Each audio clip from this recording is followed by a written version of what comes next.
Olá, você que me segue no Rodrigo Silva Arqueologia, nós estamos de volta aqui para falar um pouco mais sobre os tesouros do MAB. Você sabe, esta é uma série especial que nós gravamos mostrando o acervo arqueológico do Museu de Arqueologia Bíblica, que está aqui no UNASP, Campus Engenheiro Coelho. E nós temos muita coisa para mostrar para vocês. São milhares de peças, 80% do acervo é original, algumas réplicas também, que ajudam a contar de maneira material a história da Bíblia Sagrada. Às vezes confirmando a história do texto, às vezes elucidando, dando-lhe contexto, enfim, apresentando uma maior compreensão da Bíblia Sagrada. E antes de entrar no artefato de hoje, eu quero convidar você, que ainda não é meu aluno no curso A Bíblia Comentada com Rodrigo Silva, a se inscrever. E o curso A Bíblia Comentada agora faz parte da plataforma A Bíblia Comentada. Então ali na plataforma você tem aula de grego, aula de hebraico, você tem conhecimento bíblico, você tem aulas sobre finanças à luz da Bíblia Sagrada, educação de filhos, informação, meditações diárias, muita coisa esperando por você. Além, é claro, dos comentários da Bíblia que toda semana são colocados. Agora, por exemplo, estamos comentando os livros do Novo Testamento. Enfim, é uma verdadeira enciclopédia, ou melhor, uma biblioteca inteira de conhecimento bíblico só para você na palma da sua mão, que você pode levar para onde quer que for. Basta ter um bom sinal de internet, ser assinante da plataforma e ter a sua modalidade ali com todo o conhecimento à sua disposição. Afinal de contas, conhecer a palavra de Deus é conhecer a história da salvação, você não acha? Pois bem, no nosso encontro anterior, eu havia falado com você que nós temos cerca de 20% do acervo constituído de peças que são réplicas de originais que estão em diversos museus ao redor do mundo, na Europa, na Ásia, nos Estados Unidos. E eu falei desse artefato aqui, cujo original está no Museu do Louvre, a famosa pedra de mesa, também conhecida como pedra moabita ou estela de Mexa, o grande rei que era inimigo de Israel, ali da região de Dibon, que hoje seria na Jordânia. Eu também contei, se você não assistiu, vale a pena assistir aqui no canal do Rodrigo Silva Arqueologia, como é que esse artefato chegou em pedaços até o Museu do Louvre e como eles puderam reconstituir toda a pedra a partir de um decalque que havia sido feito quando a pedra foi descoberta. É uma história fascinante. E eu também mostrei como ela ajuda a confirmar uma história da Bíblia que está no livro de 2 Reis, capítulo 3. São 34 linhas, cuja tradução ajudam a estabelecer uma base sólida para a historicidade do que a Bíblia apresenta. Mas eu disse também ao fechar aquele vídeo que ainda tinha uma outra descoberta mais recente sobre essa pedra e que eu ia contar para você. Só para lembrar, a pedra foi descoberta originalmente em 1868. Porém, somente em 1991 foi anunciada ao mundo uma nova descoberta a respeito da pedra de mesa, ou da pedra moabita. Essa descoberta tinha a ver com uma busca pela historicidade do rei Davi. Eu vou explicar isso para você. Se nós pudéssemos escolher qual o personagem mais importante da história do Antigo Testamento para os estudos arqueológicos, eu digo a você que não seria Abraão, não seria Isaac, não seria Jacó, não seria José do Egito, muito menos Moisés. Se eu estou buscando o personagem mais importante do Antigo Testamento à luz da arqueologia, eu diria que esse personagem era Davi. Por quê? Os que eu mencionei anteriormente são todos importantes. Se eu tiver uma descoberta arqueológica que comprove a existência de Moisés, de Arão, todas as descobertas são importantes. Porém, Davi, por ser aquele que é o ancestral do Messias, ele tem uma importância política, uma importância histórica e uma importância teológica na história da Bíblia Sagrada. Porque Davi, como eu falei, foi o rei segundo o coração de Deus, que seria o ancestral do Messias para nós cristãos, interpretado como sendo Jesus de Nazaré. Então, se você comprova a historicidade de Davi, tem muita coisa que se firma nessa historicidade, inclusive questões sobre o direito à terra que hoje é dado aos israelenses. Até isso aí tem envolvimento. Agora, o problema é que até a década de 1990 não havia fora da Bíblia nenhuma comprovação histórica ou arqueológica do rei Davi. E os críticos da Bíblia Sagrada, especialmente aqueles teólogos e arqueólogos formados na escola de Copenhagen, que era uma escola chamada minimalista, que negava a maior parte da Bíblia Sagrada como sendo apenas ficção, metáfora ou mitologia, esses autores da escola minimalista de Copenhagen ensinavam em suas cátedras e também em teses doutorais que Davi era um mito. Por exemplo, Philip Davis chegaram a dizer que o Davi da Bíblia é tão lendário quanto o rei Arthur da Távola Redonda. Não existiu Davi. Alguns minimalistas até apontavam para a possibilidade de ter existido algum rei Davi. Mas se, perceba a conjunção, se ele existiu, foi apenas um líder tribal e nada mais do que isso. Porém, a maioria dos críticos diziam que Davi era lendário. Era semelhante, como eu falei, ao rei Arthur. Um rei que nunca existiu, a não ser no imaginário dos escritores bíblicos e daqueles que aceitam esse livro de maneira não acadêmica. Aí, quando foi em 1991, um pesquisador especializado em epigrafia e línguas semíticas da Universidade de Sorbonne, chamado André Lemaire, um dos maiores especialistas em línguas semíticas antigas de toda a França, foi examinar de perto a pedra moabita. Como eu contei no vídeo passado, essa pedra foi quebrada, danificada pelos beduínos no século XIX, pouco tempo depois do seu achado, e ela só chegou aos pedaços em Paris. As partes originais seriam estas aqui, olha. Essas seriam as partes originais. Essas outras partes foram refeitas a partir de um decalque que tinha sido produzido quando eles pegaram um papel de seda, puseram na pedra antes da sua destruição e riscaram com um giz de cera, deixando ali impresso a marca ou as letras originais. Então, a partir desse decalque feito em papel de seda e o que sobrou, eles remontaram a pedra toda, incluindo o seu texto. O problema é que você sabe, quando você passa um decalque de giz de cera, nem todas as partes ficam bem assim decalcadas. Esse é um primeiro ponto. Segundo, que a danificação da pedra fez com que muitas partes ficassem quase ilegíveis. E em terceiro lugar, você pode olhar, as letras originais, elas estão bem mais apagadas do que aquelas que foram feitas. Afinal de contas, eu estou falando de uma pedra de mais de 2.800 anos de existência. Pois bem, André Lemaire estava investigando a pedra e ele percebeu que aqui na linha 31, justamente nessa parte aqui, você teria a expressão Beit David ou Melech David. Aqui estaria o nome de Davi. Você teria o finalzinho do nome de Davi. Mas você vê que aqui tem uma emenda. Falta uma letra que possa ser lida com clareza. Será que aqui estava realmente o nome de Davi? Havia também uma outra suspeita, que aqui em cima, nessa parte aqui, nós também teríamos a expressão Aral David, ou seja, o altar do rei Davi.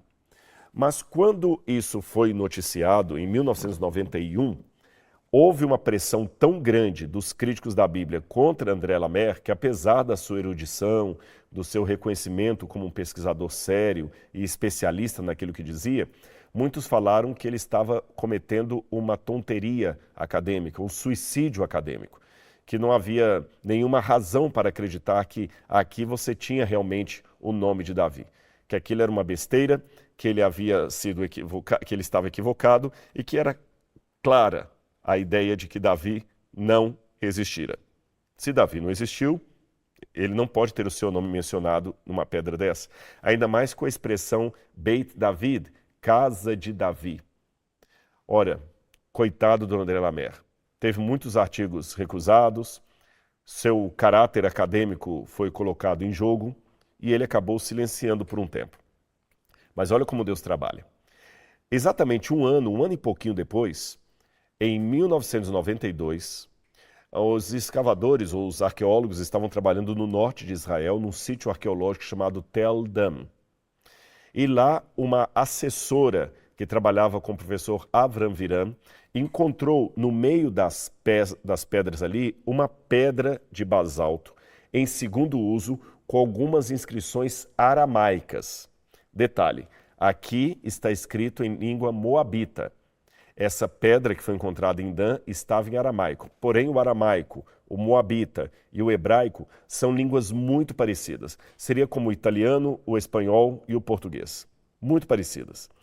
Então, quando ela encontrou essa pedra, ela estava em segundo uso, chamou o professor Avram Viran, eles retiraram com cuidado essa pedra e depois descobriram outros 2 fragmentos que formavam uma inscrição. Apenas 3 fragmentos da inscrição original foram encontrados. Quando eu digo segundo uso, eu vou explicar a você o que significa isso. É uma forma arqueológica de falar de reciclagem, porque no passado também eles faziam reciclagem. Suponhamos que aqui haja um palácio e que durante uma guerra do período persa, esse palácio foi destruído e virou um monturo. Na época romana, que vem tempos depois do período persa, eventualmente eles podem pegar pedaços daquele palácio do período persa e usar esses pedaços numa nova edificação da época romana. É comum nós encontrarmos, às vezes, por exemplo, um mármore grego, que originalmente seria a fachada de um templo, agora servindo de degrau numa escadaria de um prédio romano que veio depois. Isso é normal, isso é uma reciclagem.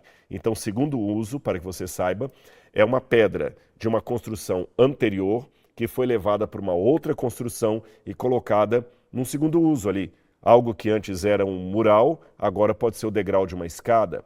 Algo que antes era o umbral de uma porta, agora pode ser um alicerce de uma casa. Então essa pedra estava no segundo uso e provavelmente ela não era oriunda de Tel Dan. Pela escrita aramaica, ela deveria ter vindo da região da Síria e transportada para lá por qualquer razão. Uma possibilidade, por exemplo, seria que numa eventual guerra entre Israel e a Síria, estou falando não guerra atual do século 20 e 21, mas estou falando uma guerra dos tempos bíblicos, quando Israel pelejou contra os arameus de Damasco, por exemplo. Essa pedra pode ter sido tomada pelo exército de Israel como um espólio, um troféu de guerra, trazida para cá, destruída, quem sabe numa cerimônia pública, para mostrar que eles venceram os inimigos. E uma vez que essa pedra foi destruída, ela depois foi usada como elemento para uma segunda edificação. Assim que ela estava no alicerce ali, umas partes no alicerce e outras no piso da cidade de Tel Dan, do período israelita. Essa pedra dataria do 8º século a.C. Agora, que pedra seria essa? Eu tenho uma réplica dela aqui também. O original está no Museu de Israel, tá certo? Mas nós temos aqui no museu uma cópia dela. É essa aqui, olha. A inscrição de Tel Dan. A original seria feita de basalto e seria exatamente como esta que eu tenho aqui na mão. E o que chamou atenção quando o professor Avram Viran encontrou essa pedra, junto com seus fragmentos, vou mostrar para você aqui, olha. A primeira parte que foi encontrada foi essa. Depois encontraram esse fragmento aqui, depois encontraram esse fragmento aqui e juntaram os 3 fragmentos. Só que o que chamou a atenção do professor Avram Viran é que aqui você tem a expressão Beit David. Beit David, muito claro aqui de se ler. Beit David seria a casa de Davi. Essa expressão, a casa de Davi, é uma expressão técnica que aparece dezenas de vezes na Bíblia Sagrada. Eu vou ler para você algumas delas aqui. Por exemplo, 1 Samuel capítulo 19, já tinha até deixado aberto aqui. 1 Samuel 19, versículo 11. Porém, naquela mesma noite, Saul mandou mensageiros à casa de Davi. Percebeu? Se você for a 1 Samuel capítulo 20, verso 16, é só virar a página, você também tem novamente a expressão: assim Jonatas fez aliança com a casa de Davi, dizendo que o Senhor vingue os inimigos de Davi. E mais de 10 ou 15 vezes, no livro de Neemias, em várias outras passagens da Bíblia, nos profetas e também no livro de Crônicas, você tem a expressão técnica casa de Davi, ou em hebraico, Beit David. O que é Beit David? A dinastia de Davi. Literalmente, a casa de Davi, significando a dinastia de Davi. Aqueles que estavam assentados sobre o trono do rei Davi. E é interessante que a tradução completa da parte aramaica da Estela de Dan, essa estela é uma versão de vários reis arameus que tinham feito vitórias sobre Israel. Então, por exemplo, ali ela fala de um dos reis arameus ali, rei de Damasco. Ele conta, por exemplo, a seguinte, tem uma expressão assim: eu matei Jorão, filho de Acabe, rei de Israel. Matei Acasias, filho de Jeorão, rei da casa de Davi. Então ele fala das lutas que eles tiveram contra o reino do norte e o reino do sul, contra Judá e contra Israel. E ele fala que ele destruiu inclusive a casa de Davi. O fato dessa estela comemorativa lá da região de Damasco estar no sítio arqueológico de Israel quebrada e usada num segundo uso, numa forma de reciclagem, me leva a conjecturar, como eu falei no início, que talvez essa pedra foi resgatada pelo exército de Israel como um espólio de guerra. Depois de ter vencido os reis arameus, eles a trouxeram para cá e numa cerimônia pública a quebraram para mostrar que era fictícia aquela versão dos arameus que eles tinham acabado com Israel. Aliás, essa guerra de Israel contra os reis arameus, ela é mencionada 2 vezes na Bíblia. Eu tenho, por exemplo, em 2 Reis, capítulo 8, versículo 7 em diante, fala de Eliseu e Azael, rei de Damasco. Eliseu foi a Damasco, Ben-Hadad, rei da Síria, estava doente, e eles anunciaram dizendo: o homem de Deus chegou aqui. Então o rei disse a Azael: pegue um presente e vá encontrar-se com o homem de Deus, e por meio dele faça perguntas ao Senhor Deus.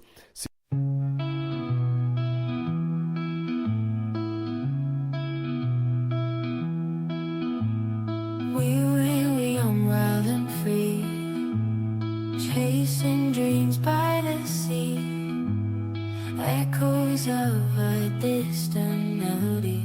In the nights, just you and me. Photographs and shades of gold, stories that we've never told, memories that never grow old. In this heart, they're always bold. Time moves on, but we stay here. In the moments crystal clear, echoes of the yesteryear. In our hearts we hold them near. Fading memories in the light, lost in whispers of the night. In the silence we take flight, holding on to what feels right. Walks through streets of neon glow, silent whispers, tales of woe.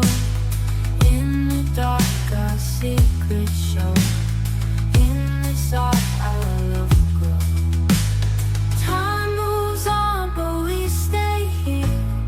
In the moments crystal clear, echoes of the yesteryear. In our hearts we hold them near. Fading memories in the light, lost in whispers of the night. In the silence we take flight, holding on to what feels right. In the twilight, shadows play, awful whispers, tales of woe. In the hearts we find our say, in the dawn we'll never stray. Fading memories in the light, lost in whispers of the night. In the silence we take flight, holding on to what feels right. As the days turn into years, through the laughter, through the tears. In the echoes all our steers. In these dreams we face our fears.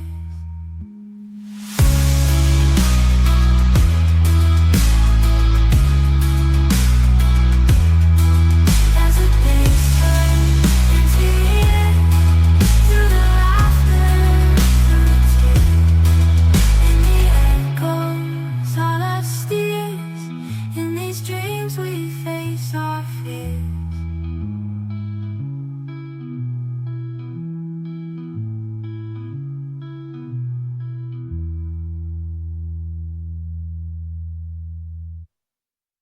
E vou sarar dessa doença. Então você tem aqui o pessoal de Damasco sendo mencionado. Você vai também para 2 Reis, capítulo 9, versículos 6 a 10, também menciona outra batalha. Eu tenho aqui 9, 6 a 10. Toda a casa de... Perdão, vou ler um pouquinho antes aqui. Então Jeú se levantou e entrou na casa. O jovem derramou azeite sobre a cabeça de Jeú e disse-lhe: Assim diz o Senhor, o Deus de Israel: Eu o ungi para ser rei sobre o povo do Senhor, sobre Israel. Você porá fim à casa de Acabe, seu senhor, para que eu vingue a mão de Jezabel o sangue dos meus servos, os profetas, e o sangue de todos os profetas do Senhor. Toda a casa de Acabe perecerá. Eliminarei de Acabe todos os do sexo masculino, quer escravo, quer livre, porque farei com a casa de Acabe o mesmo que fiz com a casa de Jeroboão, filho de Nabate, e com a casa de Baasa, filho de Aías. Os cães devorarão Jezabel no campo de Jezabel, e não haverá quem a sepulte. Dito isto, abriu a porta e fugiu. Jeú saiu, voltou-se para junto de outros servos do seu senhor, que lhe perguntaram: Está tudo bem? Por que esse louco veio falar com você? E Jeú então fala: Olha, eu fui ungido rei de Israel. Então nós temos toda essa informação aqui precisa, que coincide exatamente com aquilo que nós encontramos na estela de Tel Dan, tá certo? Bom, agora que eu já falei dessas coincidências históricas, eu quero me deter na expressão Beit David, casa de Davi. Quando o professor Avraham Viram disse que a inscrição Casa de Davi estava ali e que esta era uma comprovação arqueológica fora da Bíblia da existência do rei Davi, a recepção na comunidade acadêmica não foi tão entusiasmada ou otimista. Aqueles críticos, os mesmos de Copenhague, que inclusive influenciavam professores da Universidade de Tel Aviv, como por exemplo o professor Israel Finkelstein, eles diziam: não, isso é mentira. Ninguém pode encontrar uma inscrição Beit David, porque Davi é uma lenda. A mesma repulsa e preconceito que tiveram com relação à hipótese de André Lamer quanto à presença do nome Casa de Davi na estela de Mecha, a mesma repulsa foi apresentada contra a descoberta de Avraham Viram. No início pensaram: não, essa pedra é pedra forjada. Avraham Viram falou: não, eu a encontrei num sítio arqueológico recém-escavado. Ela não foi comprada no mercado de antiguidades. Examinaram a pátina, que são elementos que se formam no meio das letras, e viram que ela era realmente antiga. Aí falaram: não, na verdade aqui não está escrito Casa de Davi. Deve ser Beit Dod, não Beit David, mas Beit Dod, casa do tio ou casa do amado. Aí alguém falou assim: não, não faz sentido, porque não tem nenhuma localização com o nome de casa do amado. Até que depois de muito custo, eles finalmente aceitaram que ali você tinha uma comprovação histórica da existência do rei Davi. Mas alguns críticos da Bíblia são como passarinhos: você dá tiro num galho e ele pula para o outro. Eles disseram: tá bom, vocês aí que defendem a Bíblia estavam certos, Davi existiu. Mas ele não foi rei de um reino unificado de Israel. Sobre isso eu falarei num outro vídeo. Será que Davi realmente foi rei de uma grande extensão de terra ou apenas um líder tribal? Passado o tempo, no ano 2021, muito tempo depois, na época da pandemia, novos estudos foram feitos sobre a estela de Mecha, do rei de Mecha, a estela moabita. E esses estudos, 2 estudos foram feitos ao mesmo tempo. Isso que chamou atenção, 2 estudos. Um deles foi feito pelos minimalistas da Universidade de Tel Aviv. E eles disseram o seguinte: que aqui embaixo, onde eu falei com vocês que estaria a inscrição Beit David, ou Meler Davi, alguns sugerem que seria Meler, que aqui estaria não o nome de Davi, mas o nome de Balak. Balak, rei de Moabe. O problema de colocar ali como sendo Balak é que esse rei estaria distante dos eventos aqui mencionados em cerca de 200 anos. Mas esse estudo de Tel Aviv, ele tinha um ponto frágil. Ele foi feito apenas...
a lupa.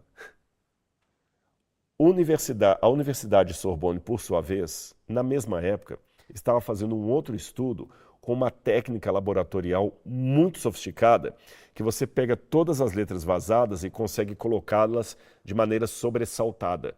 E essa técnica, feita a partir de microscópio, consegue ler letras que de outra forma estariam ilegíveis a olho nu ou ao recurso de uma lupa. E quando eles leram ali, você tinha o quê?